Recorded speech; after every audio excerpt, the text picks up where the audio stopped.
تو لہٰذا 15 شعبان فضیلت والی رات تو ہے، اور احادیث مبارکہ میں اس رات کی فضیلت بتائی گئی ہے کہ اس رات میں اللہ تبارک تعالیٰ اپنے بندوں کی بخشش اور مغفرت کا فیصلہ کرتا ہے۔ لہٰذا اہمیت والی رات تو ہے کہ اللہ پاک کے یہاں اس رات میں بخشش اور مغفرت کے فیصلے ہوتے ہیں، اور جہنم سے خلاصی کے فیصلے ہوتے ہیں،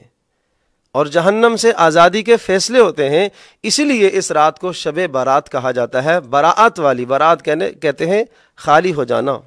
جہنم سے آزاد ہو جانا، براعت ہو جانا، گویا کہ جہنم سے آزادی کا پروانہ ملتا ہے اس رات کو۔ تو اس رات کی اپنی جگہ پر تو فضیلت ہے کہ اللہ تبارک تعالیٰ اپنے بے شمار بندوں کی اللہ پاک بخشش اور مغفرت کا فیصلہ فرماتا ہے۔ لیکن حدیث پاک میں یہ بھی بتایا گیا کہ اس رات میں اللہ پاک سب بندوں کی بخشش کا، مغفرت کا فیصلہ فرماتا ہے، لیکن جس شخص کے دل میں کسی کا کینہ ہو اس کی بخشش کا فیصلہ نہیں ہو سکتا۔ نمبر 2، جو شرک کرنے والا ہو اس کی بخشش کا فیصلہ بھی نہیں ہو سکتا۔ نمبر 3، عاق لوالدیہ، ماں باپ کا نافرمان، ماں باپ کو ستانے والا، دل دکھانے والا، اس کی بخشش کا فیصلہ بھی نہیں ہو سکتا۔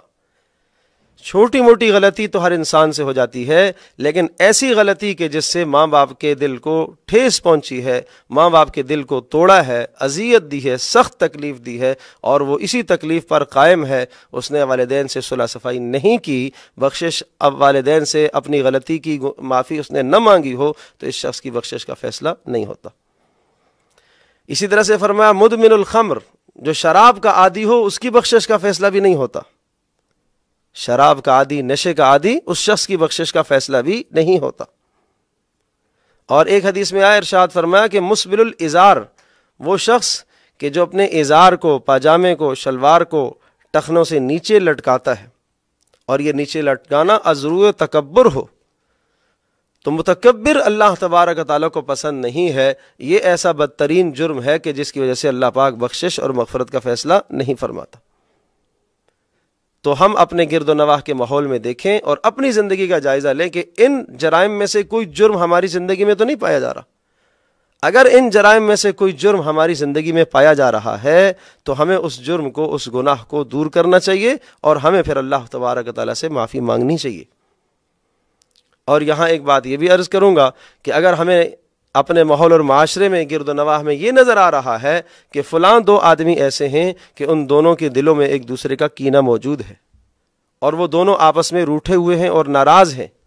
تو ہمارا حق ہے اور ہمارے ذمہ یہ بات لازم ہے کہ ان 2 ناراض آدمیوں کی صلح ہم کرا کر اللہ تبارک تعالیٰ کے یہاں ہم سرخرو ہوں، اور ہم اگر ان کی صلح کرائیں گے اور اس صلح کی بنیاد پر اللہ تبارک تعالیٰ ان کی جب بخشش فرمائے گا تو اللہ پاک کی ذات سے امید ہے کہ اللہ ہماری بھی بخشش فرما دے گا۔ تو اس کا حکم بھی ہے قرآن مجید میں، انما المؤمنون اخوۃ فاصلحوا بین اخویکم لعلکم ترحمون۔ مسلمان تو آپس میں بھائی بھائی ہوا کرتے ہیں، لہذا مسلمانوں میں جہاں باہمی چپقلشیں ہو جائیں، جہاں آپس میں تنازع ہو جائیں، اختلافات ہو جائیں، دلوں میں کینے آ جائیں، دلوں میں نفرتیں آ جائیں، تو ان نفرتوں کو ماحول اور معاشرے میں پروان مت چڑھایا کرو، ان نفرتوں کو ختم کرنے کی کوشش کرو۔ 3 دن سے زیادہ اس معاملے کو آگے نہ جانے دو، ورنہ وہ نفرتیں دل میں پھیلتے پھیلتے، قدورتیں پھیلتے پھیلتے اندر اتنی برائیاں آ جاتی ہیں کہ اب اس دل کے اندر ایمان نہیں آتا، اب اس دل میں اللہ پاک کی محبت نہیں آ سکتی، دل ہی گندا ہو گیا ہے، دل ہی ناپاک کر دیا ہے، غیروں کی نفرتوں کو اپنے دلوں میں ایسا سجایا ہوا ہے۔ تو اس لیے اپنے دلوں کو صاف رکھیں۔ اگر ہم یہ چاہتے ہیں کہ اس رات میں ہماری بخشش اور مغفرت ہو جائے تو ہمیں اپنے دلوں کو پاک اور صاف رکھنا ہوگا۔ اس کے علاوہ باقی جو اعمال کرنے کے ہیں، رسول پاک صلی اللہ تعالی وسلم اس رات میں پوری زندگی میں 1 مرتبہ آپ قبرستان میں تشریف لے گئے، تو پتہ چلا کہ قبرستان میں جانا، زندگی میں 1 مرتبہ جانا، وہ مستحب عمل ہے۔ مستحب عمل اس عمل کو کہا جاتا ہے کہ حضرت صلی اللہ علیہ وسلم نے کیا ہو لیکن نبی پاک صلی اللہ علیہ وسلم نے اس پر ہمیشگی اور دوام نہ فرمایا ہو۔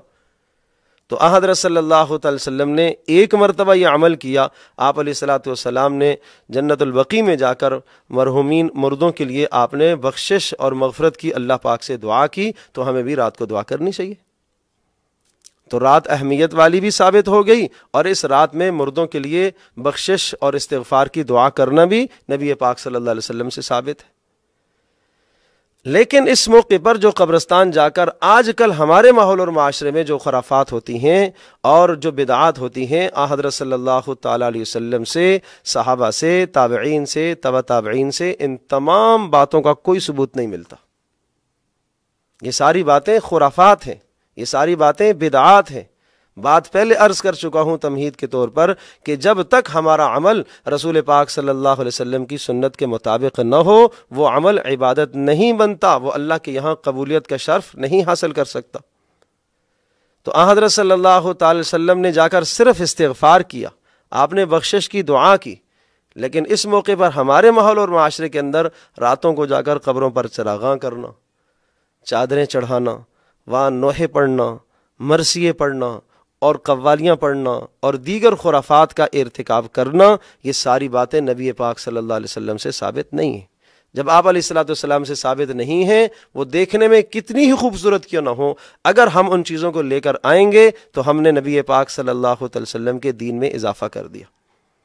اور اضافہ کرنے کی اور زیادتی کرنے کی اور بدعت کو گھڑنے کی سزا کیا بتائی؟ ایک حدیث پاک میں آتا ہے کہ آپ علیہ السلام نے ارشاد فرمایا، میں حوض کوثر پر ہوں گا اور کچھ لوگوں کو میرے سامنے لایا جائے گا اور فرشتے ان کو پیچھے دھکیل رہے ہوں گے، اور میں کہوں گا ان کو آنے دو، میں ان کو حوض کوثر سے پانی پلاؤں گا۔ لیکن فرشتے کہیں گے، اے اللہ کے رسول، آپ کو نہیں معلوم آپ کے جانے کے بعد انہوں نے کیا کیا ہے، انہوں نے آپ کے دین کا حلیہ کیسے بگاڑ دیا ہے، انہوں نے اپنے آپ کے دین کے اندر نئی نئی چیزیں ڈال دی تھیں جو آپ نے نہیں کہی ہیں، نہیں فرمائی ہیں، نہیں کی ہیں۔ انک لا تدری ماذا احدثوا بعدک، آپ کے جانے کے بعد انہوں نے کیا کیا خرافات گھڑی ہے، ایجادات انہوں نے دین کے اندر کر لی ہیں۔ تو پھر آپ ارشاد فرمائیں گے، سحقا لہم سحقا لہم، تباہی ہو ان کے لیے، بربادی ہو، ان کو لے جاؤ جہنم کے اندر، میں ان کی سفارش نہیں کروں گا۔ کیوں؟ انہوں نے دین میں اضافہ کیا۔